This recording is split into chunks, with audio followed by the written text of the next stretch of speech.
Auzubillahiminash-shaytanir-rajim. Bismillahir-rahmanir-rahim. I am Sobhan Zahid with my roll number 913. Today the topic of my discussion of analytical chemistry is application of ultraviolet and visible spectrometry. इसकी 3 किस्म की मुझे presentation दी गई है। तीन जगह पे कहाँ पे ये एप्लीकेशंस हैं।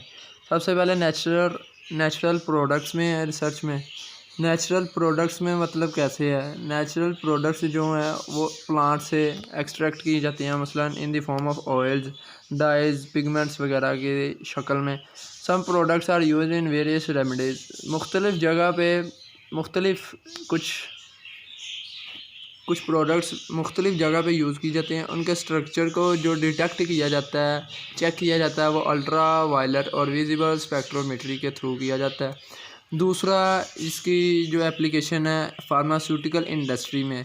फार्मास्यूटिकल इंडस्ट्री में कैसे है कि कंपोजिशन जो है ड्रग की, मतलब मेडिसिन की जो ड्रग है, वो अल्ट्रा वायलेट और विजिबल स्पेक्ट्रोमेट्री के थ्रू डिटेक्ट की जाती है। In this case tablets and any drug. इस केस में जो गोलियां और कोई भी ऐसी मेडिसिन वगैरह जो भी है उसको सॉल्यूशन में चेंज किया जाता है बाय एन अप्रोप्रिएट सॉल्वेंट। कोई मुनासिब उसके लिए मखसूस किया होता है सॉल्वेंट उन्होंने, उसके थ्रू उसको किसी भी मेडिसिन को चेंज किया जाता है सॉल्यूशन में जब चेंज किया जाता है तो absorbance of this solution is measured at specific wavelength.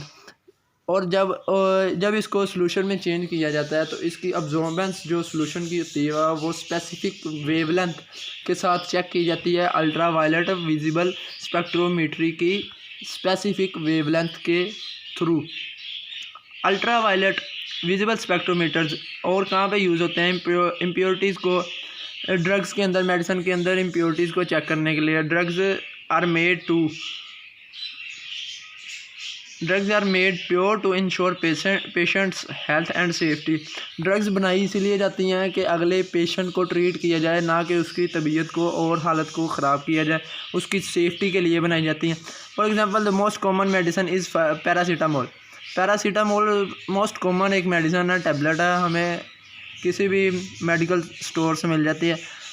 Paracetamol ये हमारे लिए, अगर हम पैरासीटामोल को ओवरडोज लेंगे, वैसे भी हमें पता है कि किसी भी चीज़ का जो है excess of everything is bad. अगर हम पैरासीटामोल की ओवरडोज लेंगे तो ये हमारे लिए ख़तरनाक होगी। It is insured by the UV. और जब ये पैरासीटामोल बनाई जाती है तो इसको अल्ट्रा वायलेट विजिबल स्पेक्ट्रोमेट्री के थ्रू चेक किया जाता है ताकि ये बॉडी में अच्छे जाके राइट प्लेसेस जो इसकी जगह है मखसूस, जहाँ पे सर दर्द वगैरह के लिए मतलब इस्तेमाल अगर कर रहे हैं तो वहीं पे जाके सर के ऊपर जाके ये रिएक्ट करे और वो जो हमारा पेन को ये किल करे। Many pharmaceutical compounds have chromophores होते हैं। कई फार्मास्यूटिकल मेडिसिन के अंदर क्रोमोफोर पाया जाता है जो कि बहुत सूटेबल है इसकी अल्ट्रा वायलेट विजिबल की एब्जॉर्बेंस के लिए, बहुत ही मुफीद है क्रोमोफोर जो कंपाउंड है।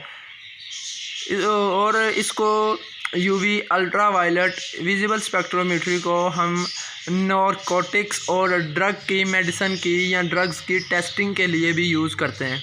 तीसरा हमारा पॉइंट इधर है सेपरेशन प्रोसेस के अंदर अल्ट्रा वायलेट और विजिबल स्पेक्ट्रोमेट्री को यूज़ किया जाता है। इसको ऑर्गेनिक कंपाउंड्स की सेपरेशन के लिए एग्रीकल्चरल फील्ड में यूज़ किया जाता है और हैवी मेटल्स आयंस हैं जो वाटर के अंदर पाए जाते हैं, उसकी सेपरेशन के लिए भी इसको हम यूज़ करते हैं।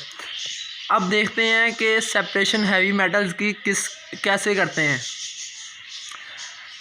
सबसे पहले हम डिस्कस करते हैं कि एग्रीकल्चरल फील्ड के अंदर किस तरह इसको यूज़ किया जाता है सेपरेशन प्रोसेस के लिए। एग्रीकल्चरल फील्ड के अंदर फ़िल्टर्स लगाए जाते हैं। फोटोमीटर को हम यूज़ करते हैं for the analysis of agricultural sample. Agriculture में से जो फील्ड में से सैंपल निकले हैं उसको फ़िल्टर फोटोमीटर के थ्रू हम उसको चेक करते हैं, उसकी सेपरेशन वगैरह करते हैं एग्रीकल्चर सैंपल की फ़िल्टर फोटोमीटर के थ्रू। आगे आ गया सेपरेट हैवी मेटल्स को हम कैसे सेपरेट करते हैं। हैवी मेटल को सेपरेट करते हैं डाइथाइज़ोन सॉल्यूशन के साथ रिएक्ट करवा के।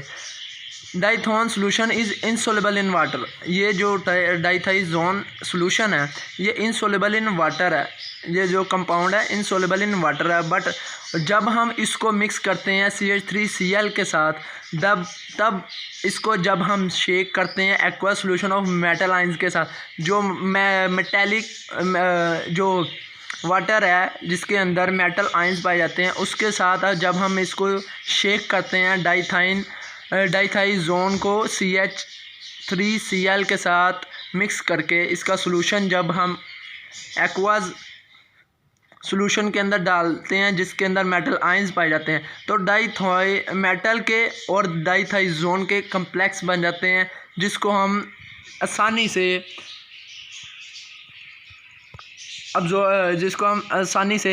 देख सकते हैं।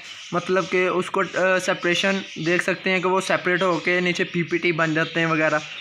उसके आगे क्लोरीन को जब ऐड किया जाता है वाटर के अंदर तो ये माइक्रो ऑर्गेनिज़म्स को किल कर देता है, इसे कहते हैं क्लोरीन रेजिडुअल।